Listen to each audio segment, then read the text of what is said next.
Welcome to World Buzz Bulletin.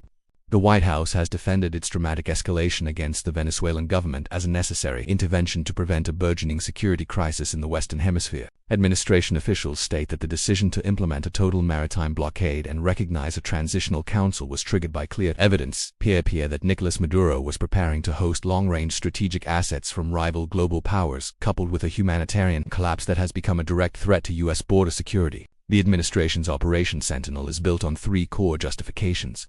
The nuclear threshold. Intelligence reports presented to the National Security Council allegedly showed the arrival of specialized equipment at the port of La Guaira.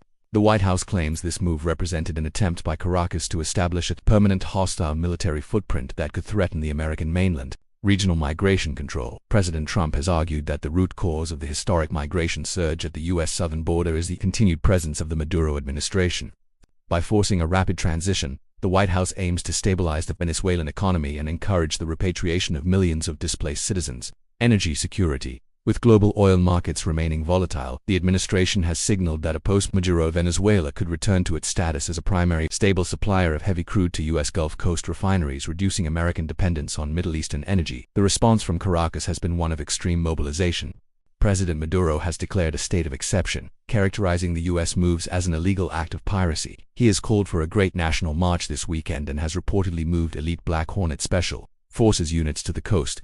International observers note that while the U.S. has not officially taken Maduro, the blockade and the freezing of all state assets have effectively placed the Miraflores Palace under a state of siege. The risks of this policy are substantial. Critics in Congress and at the United Nations have warned that decapitating the Venezuelan government without a clear, internationally backed peacekeeping force could lead to a fragmented state controlled by rival cartels and paramilitary groups. As the blockade tightens, the world is watching to see if the military high command in Caracas will break under the pressure or if the final push will lead to a protracted and bloody stalemate. Thank you for watching World Buzz Bulletin.